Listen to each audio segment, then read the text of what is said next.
Hello student, देखो आज हम करेंगे एक्सरसाइज 5.2 का क्वेश्चन नंबर 8। क्वेश्चन नंबर 7 तो कर लिया, क्वेश्चन नंबर 8 करेंगे। ठीक है, क्वेश्चन नंबर 8 में क्या दे रखा है? Evaluate. Question number 8 is given evaluate the following, यानी इवैल्यूएट का मतलब है डायरेक्ट आंसर निकालेंगे, मल्टीप्लाई करके वैल्यू निकालेंगे, पावर में नहीं रखेंगे। ये है आपका पहला क्वेश्चन। क्या दे रखा है? देखो 12/13 का पावर 5 है, मल्टीप्लाई 1 - 1/3 का पावर 6 है। सिमिलरली नीचे अपॉन में होल अपॉन 1/81 एंड 12/13 का पावर 3 है। ठीक है, ये दे रखा है। ठीक है, ये तो आपका क्वेश्चन है। अभी यहाँ हमारा सिंप्लीफाई स्टार्ट कर रखे हैं। देखो कैसे करेंगे, ध्यान से देखना है। पहले क्या करेंगे, 12/13 का पावर 5 लिख दिया यहाँ पे। ठीक है, फिर ये जो है ना 12/13 नीचे है, इसको ऊपर ले जाएंगे। अभी हमें ये जो 12/13 को हमें बेस समझना है, यानी एक ही समझना है। तो 12/13 का पावर कितना है? 3 है, तो ये अपॉन में है इसलिए ऊपर ले गया। देखो ये ध्यान से मैं दोबारा बताता हूँ। 12/13 का पावर 5 है तो एज इट इज़ लिखा। फिर ये वाला 12/13 का पावर 3 है, तो इसको हम ऊपर ले गए। देखो ये ऊपर लेंगे तो पावर क्या हो जाएगा? माइनस। समझ में आ गया ना? सो ये पावर माइनस हो गया और -1/3 का 1/3 का पावर 6 एज इट इज़ लिखा, लेकिन यहाँ पे माइनस हट गया। कैसे? देखो -1/3 का पावर 6 है, लेकिन यहाँ पे 1/3 का पावर 6 हो गया। यानी -1/3 को अगर हम 6 बार मल्टीप्लाई करेंगे तो कितना आएगा?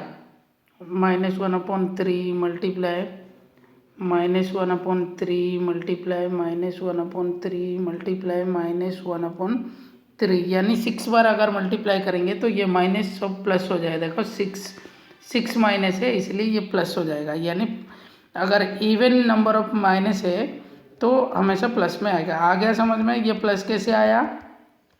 ठीक है, सो इसका तो एज इट इज ये रहा, ये लिख दिया। और ये वाला 12/3 को ऊपर लेके ये लिख दिया। फिर -1/3 का पावर -1/3 का पावर 6 को हम 1/3 का पावर 6, क्योंकि 6 टाइम मल्टीप्लाई करेंगे तो प्लस में आ जाएगा। इवन नंबर है, पावर अगर इवन नंबर है तो प्लस में आएगा, अगर ऑड नंबर है तो माइनस में आएगा। ठीक है, यहाँ तक आया समझ में? फिर क्या कर रखा है? देखो ये तो ऊपर चला गया। फिर 81 को प्राइम फैक्टराइज कर लिया, यानी 81 को अगर हम प्राइम फैक्टराइज करेंगे तो 3-4 टाइम आएगा, 3 ऐसे आएगा। ठीक है, सो 3 का पावर 4 लिख दिया यहाँ पे। आ गया समझ में? ठीक है, तो ये वाला स्टेप बहुत ही इंपॉर्टेंट स्टेप है। मैं क्या क्या कर रखा है मैं दोबारा बताता हूँ। इसको एज इट इज लिखा है, ये रहा।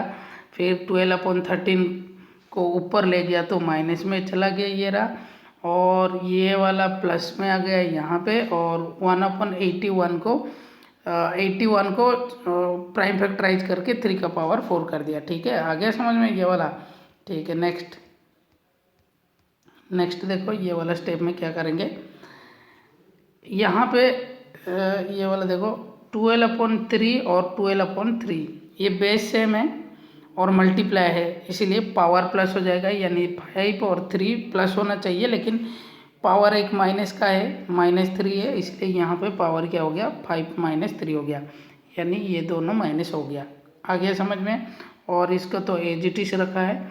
नेक्स्ट ये 1/3 का पावर 4, यानी 3 का पावर 4 है, तो इसको हम ऐसे लिख सकते हैं 1/3 का होल पावर 4, वही लिख रखा है। देखो यानी 1 को 4 टाइम मल्टीप्लाई करेंगे भी वही आएगा। समझ में आ गया? तो यहाँ पे एक चीज़ आपको समझना है, ये मत समझना कि सपोज ये आपको 2/3 का पावर 2 दे रखा है और आप इसको ऐसे भी लिख सकते हैं क्या 2/3 का होल पावर 2। नहीं, ये गलत है। ठीक है, क्योंकि पावर सिर्फ ऊपर 1 है और 3 का पावर मान लो 4 है, तो हम इसको ऐसे लिख सकते हैं 1/3 का होल पावर 4। इसका मतलब क्या है? ये 1 को 4 टाइम मल्टीप्लाई करेंगे तो आंसर वही आएगा। आ गया समझ में? Okay, let's see our question. यहाँ ये वाला स्टेप हम कर रहे थे।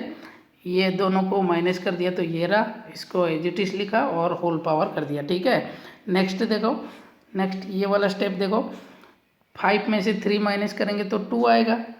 नेक्स्ट 1/3 का पावर होल 6 है, और ये जो है ना 1/3 का पावर 4 है, इसको ऊपर ले जाएंगे तो पावर माइनस हो गया। आ गया समझ में? सो ये वाला स्टेप तो आ गया समझ में ना। नेक्स्ट स्टेप क्या करेंगे, ये 12/13 को 12/13 रख दिया, फिर 1/3 और 1/3 बेस सेम है तो पावर क्या हो जाएगा, प्लस होना चाहिए था, लेकिन यहाँ पे पावर माइनस है, इसलिए 6 में से 2 माइनस हो गया, ये रहा। तो क्या आ गया आपका 2 आएगा, 6 में से -4 गया तो 2 आ गया यहाँ तक। ओके, नेक्स्ट देखो ये वाला स्टेप, ये वाला स्टेप में क्या कर रखा है, देखो 12/13 का पावर 2, मतलब इसको 2 बार लिखा है, ये 12/13। सिमिलरली 1/3 को 2 बार लिखेंगे तो 1/3 आ गया समझ में। फिर यहाँ पे काटना है आपको, कैसे काटा है देखो, ये 3 1 जा 3, 3 4 जा, देन 3 1 जा, ये 3 4 जा, तो बचा कितना है देखो, ऊपर तो 4 और 4 बचा है तो 16 हो गया। नेक्स्ट नीचे 13 और 13 बचा है तो 169 मल्टीप्लाई करेंगे तो आ गया समझ में। सो ये है आपका आंसर, ये है आपका आंसर, आ गया समझ में। ओके, नेक्स्ट क्वेश्चन नंबर हम अभी डी देखेंगे। ठीक है, क्वेश्चन नंबर डी में क्या बोल रहा है देखो, ये है question number D. Question number D ये आपका क्वेश्चन है, देखो ये मैं एक्सपांडेड फॉर्म में लिख दिया। पहला स्टेप क्या कर रखा है, एक्सपांडेड फॉर्म, यानी देखो यहाँ पे -14 का पावर 4 है, -14 को 4 बार मल्टीप्लाई करेंगे, यानी माइनस को 4 बार मल्टीप्लाई करेंगे तो क्या आएगा, प्लस आएगा। देखो ये दोनों माइनस माइनस प्लस हो गया, ये माइनस माइनस प्लस हो गया, तो -14 को 4 बार मल्टीप्लाई करेंगे तो क्या आएगा, प्लस में ही आएगा। इसलिए इसका जो पावर है ना इवन है, इसलिए हमेशा प्लस में आएगा। तो यहाँ पे मैं पहला स्टेप क्या कर रखा है देखो, -14 का पावर 4 का मतलब है 14 को 4 टाइम लिख दिया, ये रहा मल्टीप्लाई करके। ठीक है, फिर 11 को क्या लिख रखा है देखो, 11 का पावर 3 है, इसलिए 1 2 3 मल्टीप्लाई करके लिखा। फिर 6 को एज इट इज लिखा यहाँ। फिर अपन आ गया, अपन में 7 का पावर कितना बोल रहा है देखो, 7 का पावर 3 है, ये वाला देखो 7 का पावर 3 है, इसलिए 1 2 3। 12 का पावर 2 है, 1 2। नेक्स्ट 121 को 11 यानी प्राइम फैक्टराइज कर दिया तो 11 2 टाइम आ गया, इसलिए इसको ऐसे लिखा है। देखो प्राइम फैक्टराइज कैसे करते हैं, 1 2 1 को 11 टेबल में 11 1 जा 11 1 जा, यानी आ गया, और 11 टाइम में क्या हो जाएगा, 1 टाइम में हो गया। ठीक है, समझ में आ गया ना। सो 2 टाइम आ गया, इसलिए ये है आपका एक्सपांडेड फॉर्म में लिख दिया। ठीक है, ये वाला स्टेप समझ में आ गया ना, सिर्फ एक्सपांडेड फॉर्म में लिख दिया। फिर नेक्स्ट स्टेप क्या करेंगे देखो, ये नेक्स्ट स्टेप है। नेक्स्ट स्टेप में हम काट के लिखा है, कैसे देखो कैसे काट रखा है देखो, मैं दोबारा बताता हूँ। जैसे कि ये 7 1 जा और 7 2 जा, ये रहा, यहाँ पे काट रखा है। ठीक है, सिमिलरली ये 7 1 जा 7 2 जा, डिनोमिनेटर न्यूमरेटर कट जाएगा, इसलिए यहाँ पर ये रहा देखो, ये 7 कट गया। फिर ये 7 1 जा 7 2 जा, आ गया समझ में, ये रहा यहाँ पे। फिर ये 14 को 14 लिखा है यहाँ पे देखो। फिर क्या करेंगे, ये वाला 12 को है ना, ये 6 से काट दिया, 6 1 जा 6 2 जा। फिर आ रहा है ना समझ में। नेक्स्ट स्टेप क्या करेंगे देखो, समझ में आ गया ये वाला स्टेप कैसे काट रखा है। ठीक है, सो काटा है, सिर्फ कुछ भी नहीं किया, सिर्फ काट दिया। ओके, सो ये वाला स्टेप तो समझ में आ गया ना। ये 7 और 2 कट गया, ये और ये कट के 2 बचा, ये और ये कट के 2 बचा, ये 12 को 2 टाइम में, और ये 6 कट गया, ये 11 कट गया, ये 11 कट गया ना। अभी बचा क्या है, 2 2 2 और 14 11 बचा है ना, ये रहा यहाँ पे लिखा है देखो, 2 2 2 14 11 बच गया।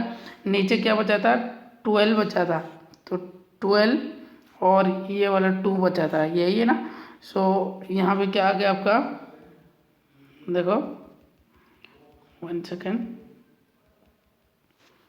ये यहाँ पे भी फिर भी काटेगा देखो, 2 को 2 कट गया और 2 6 जा 12, 2 2 कट गया, फिर ये 3 टाइम में कट गया, तो बचा कितना है, ऊपर तो 14 मल्टीप्लाई 11 बचा है और नीचे 3 बचा है, इसलिए ये है 3। 14 को 11 से मल्टीप्लाई करेंगे तो 154/3, और इसको मिक्स फ्रैक्शन में चेंज कर दिया तो क्या आ गया, आंसर आ गया 51/3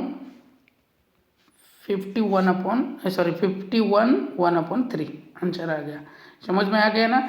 यहाँ पे कंफ्यूजन नहीं होने का, ये बस काट रखा है, देखो 7 14 7 14 2 टाइम में 7 14, फिर ये 12 को 6 काट दिया तो 6 1 जा, ये 2 बचा है, ठीक है। फिर 11 11 कट गया, ये कट गया, फिर जो बचा है ना यहाँ पे लिख दिया, देखो यहाँ पे लिखा, फिर भी कट रहा है तो इसलिए दोबारा काट दिया।